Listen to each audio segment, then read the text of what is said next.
Hello दोस्तों, कैसे हैं आप सब। एक बार फिर से आप सबका स्वागत करता हूं आपके अपने चैनल टूरूपीडिया हिंदी पर। आज जिस राज्य के बारे में हम आपको बताने जा रहे हैं उसे भारत के सबसे सुंदर और शांत राज्यों में गिना जाता है। शिरुई लिली के फूल भी सिर्फ इसी राज्य में देखने को मिलते हैं और संगाई हिरण सिर्फ इसी राज्य में पाया जाता है। यहाँ पर दुनिया का इकलौता तैरता हुआ नेशनल पार्क स्थित है। एक ऐसा राज्य जहाँ नहीं देखी जाती है बॉलीवुड की फिल्म। यहाँ के लोगों की खुद की अपनी डांस फॉर्म है जो पूरे भारत में फेमस है। भारत की सबसे सफल महिला बॉक्सर मैरी कॉम से लेकर मीराबाई चानू तक सभी का जन्म इसी स्टेट में हुआ और इसी राज्य में स्थित है दुनिया का सबसे पुराना पोलो ग्राउंड। दोस्तों, आज हम बात कर रहे हैं नॉर्थ ईस्ट की स्विट्जरलैंड कहलाने वाले मणिपुर के बारे में। तो देर किस बात की, अपना सीट बेल्ट बांध लीजिए अच्छे से और निकलते हैं मणिपुर की एक शानदार सफर पर। सबसे पहले बता दें कि मणिपुर रहने वाले लोगों की कुल पॉपुलेशन है 37 लाख के करीब। राज्य की राजधानी इम्फाल है और मणिपुर को साउथ एशिया का प्रवेश द्वार भी माना जाता है। मणिपुर की उत्तर दिशा में नागालैंड, दक्षिण में मिजोरम, पूर्व में म्यांमार और इसके पश्चिम में आसाम स्थित है।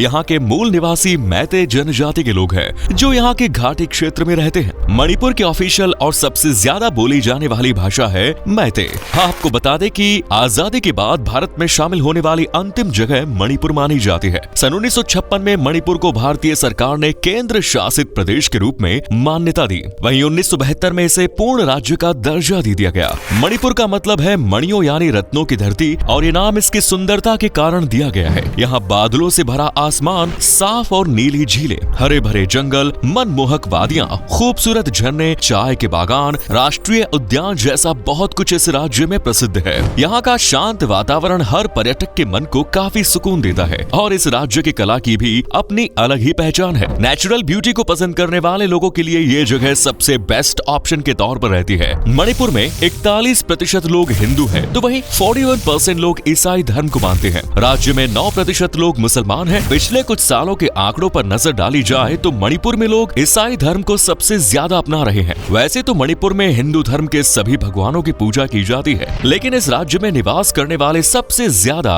राधा कृष्ण की पूजा अर्चना करते हैं। दोस्तों, यहाँ पर 30 प्रकार की जनजातियों का निवास है, जिसकी वजह से उनकी धार्मिक और सांस्कृतिक मान्यताएं अलग दिखाई देती हैं। इन जनजातियों में प्रमुख कोइराओ, खोइबू, खारम, हमार, गंगटे, चौथे, चिरू, एमोल आदि शामिल है। इनका लाइफस्टाइल भारत के बाकी राज्यों से एकदम हटकर है। बाकी राज्यों से अलग मणिपुर का कल्चर, यहाँ के लोगों और उनका रहन सहन से लेकर खाने पीने के तौर तरीकों तक सब कुछ अलग है। इसलिए मणिपुर को भारत का सबसे अलग और अनोखा राज्य माना जाता है। दोस्तों, मणिपुर के लोग म्यूजिक के काफी शौकीन होते हैं, लेकिन इस राज्य के लोगों को बॉलीवुड फिल्मों से कुछ ज्यादा ही नफरत है। तभी तो यहाँ साल 2000 के बाद से कोई भी हिंदी फिल्म रिलीज ही नहीं हुई। ऐसा इसलिए क्योंकि यहाँ के रिबेल ग्रुप्स को बॉलीवुड फिल्में पसंद नहीं आती, क्योंकि ये लोग हिंदी भाषा को पसंद नहीं करते और इसी वजह से स्टेट में कोई बॉलीवुड फिल्म रिलीज नहीं हो पाती। बहुत ही कम लोगों को इस बात की जानकारी होगी कि इस राज्य को हमारे देश के प्रथम प्रधानमंत्री पंडित जवाहरलाल नेहरू जी ने ज्वेल ऑफ द इंडिया कहा। उन्होंने खुद इस बात को माना था कि अगर भारत की धरती पर कश्मीर के बाद कोई सबसे सुंदर जगह है तो वो है मणिपुर। मणिपुर भारत का तीसरा सबसे गरीब राज्य है। यहाँ की 36% आबादी गरीबी रेखा के नीचे जीवन यापन करने को मजबूर है और मणिपुर के लोगों की सालाना प्रति व्यक्ति आय 84,000 रुपए आंकी गई है। मणिपुर एक ऐसा राज्य है जहाँ ट्रैवलिंग के बहुत ज्यादा साधन उपलब्ध नहीं है और 3/4 हिस्से में सिर्फ जंगल ही जंगल मौजूद है। भले ही पढ़ाई लिखाई के मामलों में मणिपुर पीछे क्यों ना हो, लेकिन एजुकेशन के मामले में भी मणिपुर काफी समृद्ध नजर आता है। आज के समय में मणिपुर की लगभग 77% आबादी शिक्षित है। आपको बता दें कि पूरे एशिया का सबसे बड़ा महिलाओं का बाजार मणिपुर में ही है, जिसे ईमा कीथेल वुमेन्स मार्केट के नाम से जाना जाता है और ये मार्केट 500 साल पुराना है, जहां आपको महिलाओं के अलावा और कोई दुकानदार देखने को नहीं मिलेगा। ईमा कीथेल का मतलब है मदर्स मार्केट। ये मार्केट 16वीं शताब्दी से महिलाओं द्वारा चलाए जा रहे कुछ छोटे स्टॉल्स के साथ शुरू हुआ था। ये मार्केट आज एशिया का सबसे बड़ा महिला बाजार बन गया है। इस बाजार में आपको जरूरत की सब कुछ मिलेगा। यही वजह है कि इस मार्केट को इम्फाल की इकोनॉमिक और कमर्शियल एक्टिविटी हब माना जाता है। दिलचस्प बात यह है कि यहाँ सिर्फ शादीशुदा महिलाओं को व्यापार करने की इजाजत है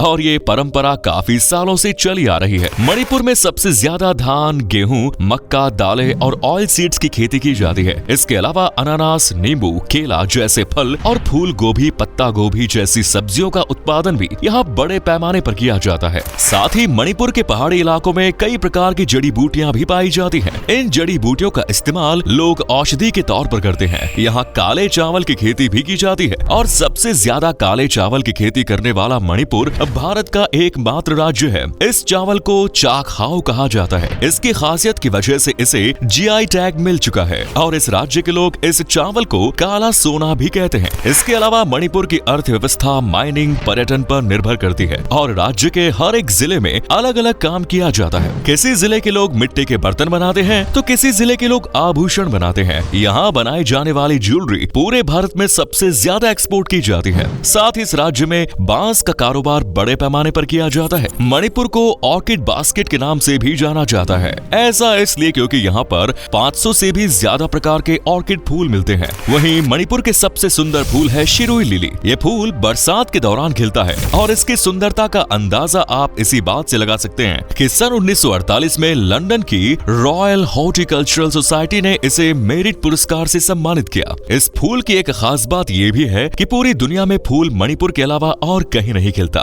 मणिपुर को अगर स्पोर्ट्स की स्वर्ग कहा जाए तो गलत नहीं होगा। ये तो आपको पता ही होगा कि दुनिया के कई देशों में आज पोलो खेल काफी लोकप्रिय है। इस खेल की शुरुआत 14वीं शताब्दी ईसा पूर्व के दौरान मणिपुर में ही हुई थी और दुनिया का सबसे पुराना polo ground Imphal polo ground है जो इसी राज्य में स्थित है। और 8 बार वर्ल्ड बॉक्सिंग कंपटीशन का खिताब जीतकर भारत का मान बढ़ाने वाली मैरी कॉम भी मणिपुर से ही है। इतना ही नहीं, टोक्यो ओलंपिक में सिल्वर मेडल जीतने वाली वेटलिफ्टर मीराबाई चानू की जन्मभूमि भी मणिपुर ही है। इसके अलावा यहाँ सरित सरत, मुकना और हयांग तन्नाबा जैसे लोकल गेम्स खेले जाते हैं। दोस्तों, मणिपुर के खाने की बात करें तो चावल और मछली को यहाँ सबसे ज्यादा पसंद किया जाता है। मणिपुर में चावल का लोगों को इतना ज्यादा शौक है कि यहाँ चावल से जूस बनाया जाता है और इस ड्रिंक को यहाँ की सबसे पॉपुलर ड्रिंक माना जाता है। चागेम पोम्बा और कंगसोई मणिपुर की सबसे लोकप्रिय डिश है। इसके अलावा सिंगजू, पाकनाम और एरोम्बा मणिपुर के खास डिशेज हैं। मणिपुर के खाने में पड़ोसी देश नेपाल और तिब्बत का भी कुछ प्रभाव देखने को मिलता है। आपको बता दें कि मणिपुर को लैंड ऑफ फेस्टिवल्स भी कहा जाता है। याओशांग, सजीबू चेराओबा,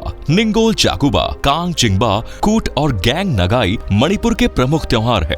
मणिपुरी रास लीला को मणिपुर की सबसे पॉपुलर डांस फॉर्म माना जाता है। इस ट्रेडिशनल डांस को पूरे भारत का सबसे फेमस और अनोखा डांस फॉर्म माना जाता है। मणिपुर में इस डांस को लेकर एक खास बात ये भी है कि ऐसी मान्यता है कि एक बार भगवान कृष्ण राजा भाग्यचंद्र को सपने में दिखाई दिए, जिसमें श्री कृष्ण ने राजा को आदेश दिया कि वो राज्य में रास लीला के प्रदर्शन का आयोजन करे। तभी से रास मणिपुर की सबसे पॉपुलर डांस फॉर्म बनी हुई है। संगाई हिरण मणिपुर की पहचान माने जाते हैं। संगाई हिरण की ऐसी प्रजाति है जो सिर्फ मणिपुर में ही पाई जाती है, इसलिए इसे मणिपुरी हिरण के नाम से भी जाना जाता है और ये मणिपुर का राज्य पशु भी है। मणिपुर में संगाई हिरण फेस्टिवल का आयोजन भी किया जाता है जो हर साल 21 से 30 नवंबर तक चलता है। इस फेस्टिवल को पहली बार 2010 में शुरू किया गया, जिसके बाद से ही ये इस स्टेट के सबसे पॉपुलर फेस्टिवल में शामिल हो गया। अब बात करते हैं मणिपुर के उन जगहों के बारे में जहां आप घूमने जा सकते हैं। मणिपुर में एक झील है जिसे भारत के पूर्वोत्तर हिस्से की ताजे पानी की सबसे बड़ी झील कहा जाता है। इस झील का नाम है लोकतक झील, जो यहाँ की सबसे प्रसिद्ध झील है।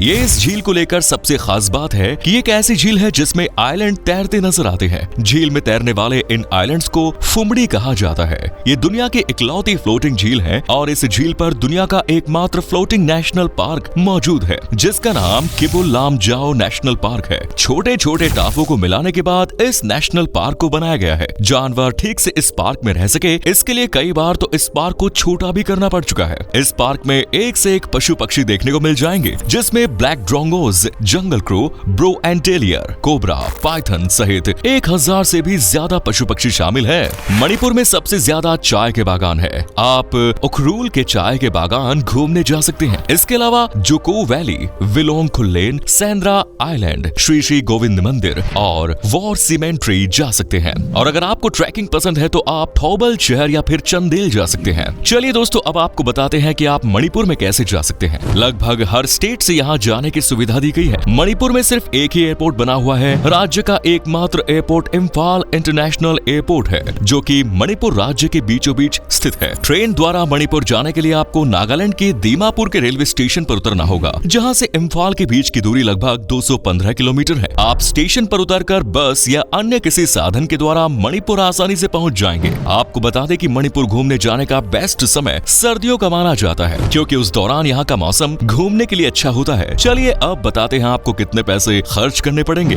मणिपुर के एक ट्रिप में आप अगर 7 से 8 दिन की ट्रिप पर जा रहे हैं तो लगभग 12 से 15 हजार के आसपास का खर्च होगा, जो कि काफी सस्ता है। तो दोस्तों ये था नॉर्थ ईस्ट इंडिया का खूबसूरत राज्य मणिपुर। कैसा लगा बताइए कमेंट्स में। अगर आप में से कोई मणिपुर से है या फिर नॉर्थ ईस्ट से है तो कमेंट सेक्शन में जरूर बताएं। और दोस्तों अगर आपने ये शहर कभी विजिट किया है तो हमारे साथ अपना एक्सपीरियंस जरूर शेयर करें। फिलहाल वीडियो अच्छा लगा तो लाइक कीजिए, शेयर कीजिए, चैनल को सब्सक्राइब कीजिए। धन्यवाद।